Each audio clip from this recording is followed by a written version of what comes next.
see, you may be an economic lecturer, but you see, so I'll go to the point. Look, Doc, inherently flawed. If you claim that inflation, high inflation we chopped in Ghana was because of global factors, and that Biden was even affected, then Francophone countries were not an exception. If Biden's America was affected by the factors we were talking about, then the Francophone countries, whether their currency is pegged to the euro or whatever, will not be an exception. No, so in that same case, I mentioned the transmission mechanism. That's what I said, right? I have a master's degree in economic policy. No, you don't understand it.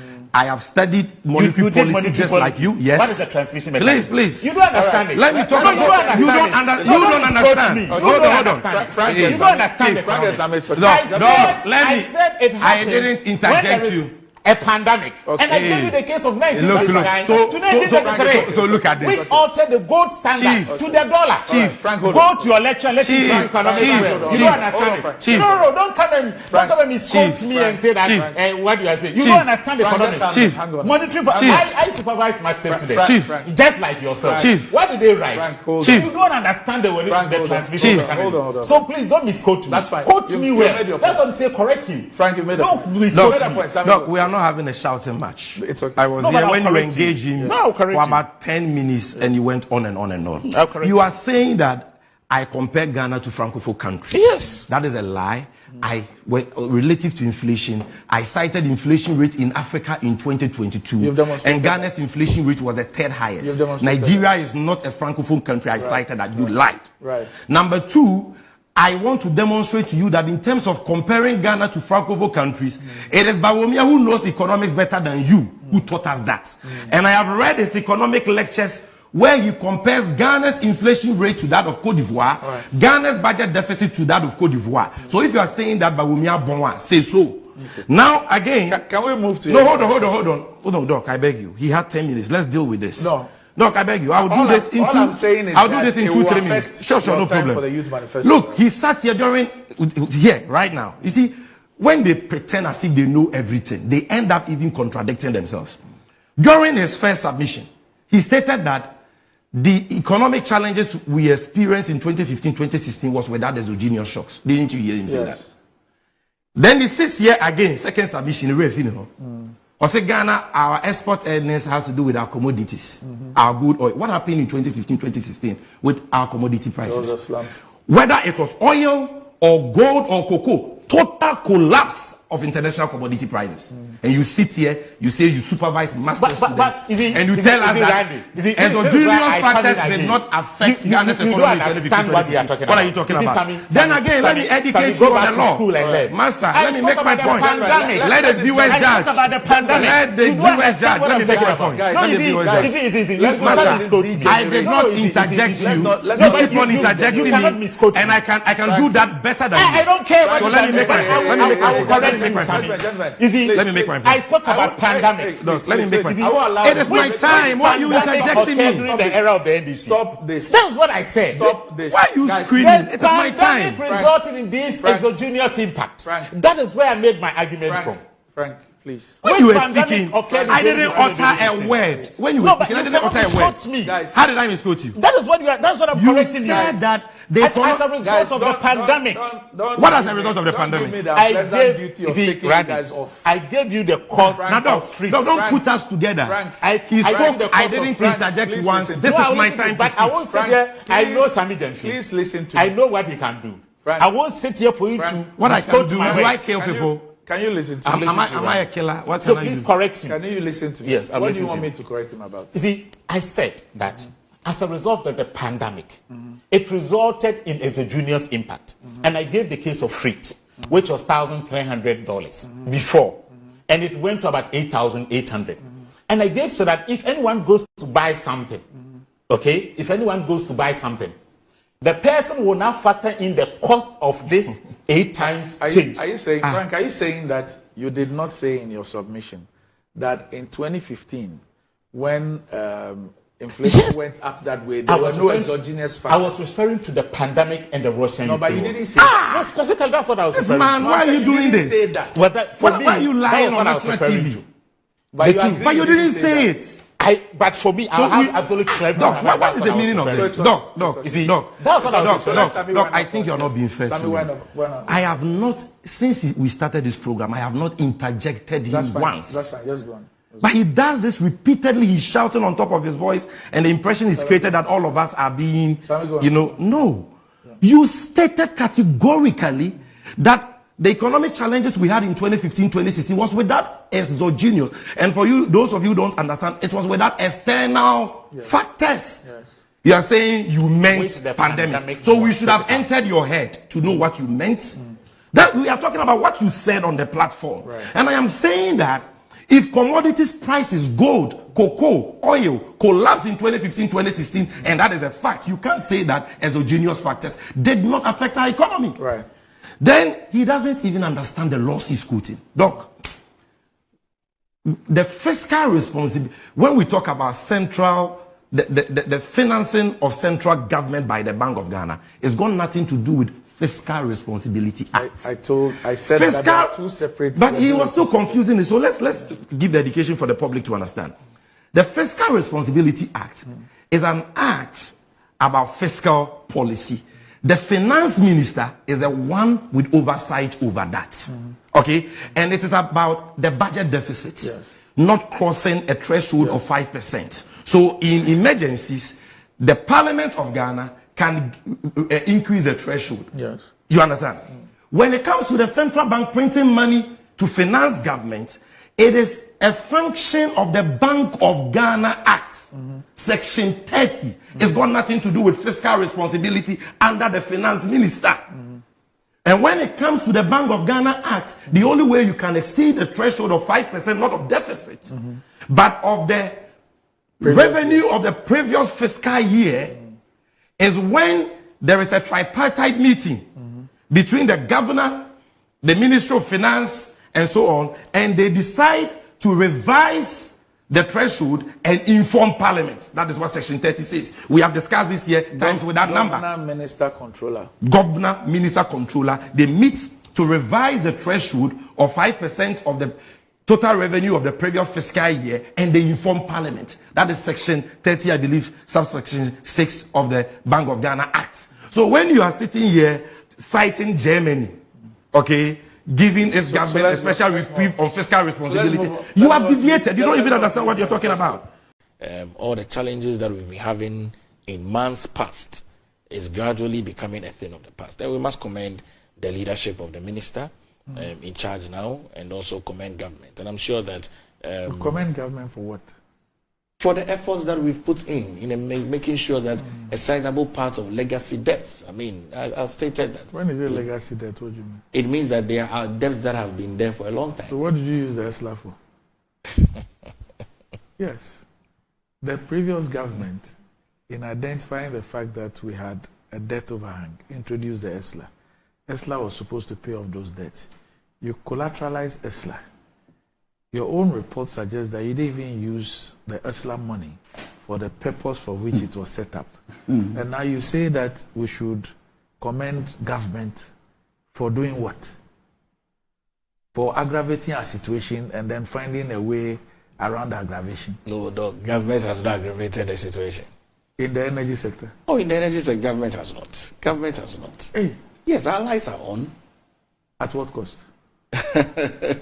Our lights are on at what cost? Our lights are on. At what cost? Oh, but dog, it was the same thing. You see, it was the same thing, but I pay for my lights. Yes. I use prepaid. Yes. Yes. All of us I'm do. saying at what cost? All of us do. No, at what cost? If I say at what cost, it was the same thing when we kept speaking about your accumulation of debt.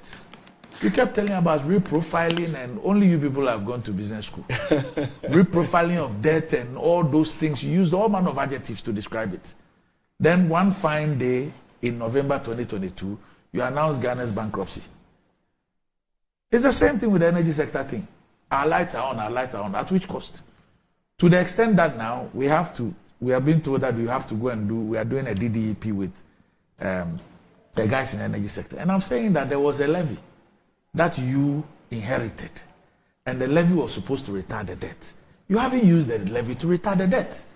You actually used the levy as a basis to even take more money, roll out bonds to take more money. You did not use it for the intended purpose. And our problem is gone from whatever it was to west. And you say we should turn around and commend you. Perhaps you should maybe say that to people who don't have the ability to analyze. When I say you, I don't mean you as a person. That's just the point I'm making. No, but Doc, if you look at the issues, if I went to buy your ESLA bonds on the basis of the fact that there is a tax handle which brings in revenue, then all of a sudden you turn around to tell me that although you still collect the levy up to today, you're unable to pay me my money, I should take a haircut and everything. And then you say I should commend you. Commend you for what? But Doc, you see... No, commend you for what? No, you are taking ESLA levy. Government... You have come to me as a Ghanaian. Government is ensuring... Chief, you have come to me as a Ghanaian to say that, please invest in my ESLA bonds. I'm rolling bonds. ESLA has a tax handle. Anytime people buy fuel and all those things, this money comes in. It's a no-brainer for me to go and invest. And I give my money to you. Then you turn around. Even at a time when you are still collecting the money, you are collecting ESLA to today. You turn around and tell me that I should take a haircut. You can't pay me my money again. And then you say I should applaud you. Applaud you for what? Look, when the country becomes difficult. As a result of what? No, but then it's been a journey, Doc. It's been a journey. When the country becomes difficult, the economy becomes difficult. Inflation is high. Exchange That's why I ask you, as a result of what? No, but Doc, there are a number of factors. Like? Oh, you are aware. I'm aware of what? We went into an IMF because there was a global pandemic. That's why we went into the pandemic that gave you 33 billion. No, but Doc, you see, we went into an IMF because this is the IMF that we have is a post-COVID-19. I'm saying the pandemic gave you 33 billion. That's what the pandemic did for you. So don't speak as if the pandemic brought you negatives. But the pandemic gave a number of countries some funds as well. And which of them is doing what you are doing? No, but we use the monies from the pandemic. You are aware. We used the monies for the pandemic to make sure that the citizens were taken care of. People stayed home. If you recall, we paid their salaries. We also paid frontline workers double money. You are aware. I won't go to the place where you want me to go to. I'm surprised my brother is talking about this country being in a mess. I mean, it's so strange. It's not. Ghana is not in a mess. No, not at all. Oh, wow. Not at all. Okay. I mean, there are people... No, wait. Are you joking? I'm very serious. I'm extremely serious. I find it very fascinating to see and also hear my brother talk about the fact that a country, and he's being cynical about it. And for the cynics, they will always be with us, no matter what you do. If people think that until they find themselves in power, they see nothing really good with the incumbent government, those kind of moments, we'll have it. And that's the kind of politicking we've been doing over the years, that we make it look like until we are holding the governance architecture, whoever is in charge of the administration is not doing enough. I'm telling you, we are looking at a government that has been able to put close to 4 million Ghanaians in school, and these people are not paying school fees. We are looking at a government that has been able to sustain various interventions that the NDC government could not sustain. The lives of the nursing trainer allowance, the teacher trainer allowance, and all of that. We are looking at a government that has been able to provide electricity for the country consistently, be it some occasional issue here and there. But we are comparing that to a government that gave us almost 4 years of doom so.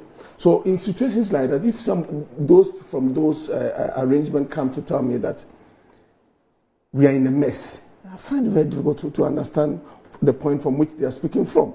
It's either they rather decided to not admit and also acknowledge the successes that have been chopped by this government, and only would want to appreciate what is happening when the president leaves power.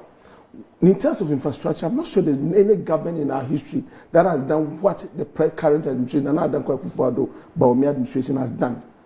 In all the facets of our economy, you can talk about the MPP leading in terms of providing for the people roads networks.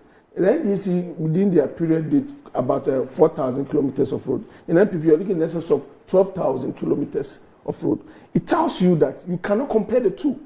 I mean, it's more shocking. Look, Doc, have you followed the other exposés I've put out on state capture? Are you aware the Parks and Gardens land is going? Are you aware? They were at work. They were at work a few weeks ago. The one around Wyek? Yes. Okay. 10.8 acres. Okay. Even the colonialists on 2nd October 1952 knew that we will need a green belt. We will need to, Ghana should not become a concrete jungle. They've sold it. Some, and again, these reverend ministers, with all respect to our reverend ministers, a reverend minister called Reverend Ezekiel shows up. Reverend what? Ezekiel. Okay. That he's the new owner. He represents Danny Ike. Who's who? Danny Ike Real Estate Development Limited. And he even has the nerve to drag them to court. He sent them to court. Okay. That he wants his... Ezekiel in the Old Testament. Yeah. Okay. Right. Reverend Ezekiel. Can you believe that? Okay. Then Boster Institute Lands, the vice president senior advisor, is also in a major legal fight. That's by Jack and Jill. Jack and Jill. Okay. It's also gone.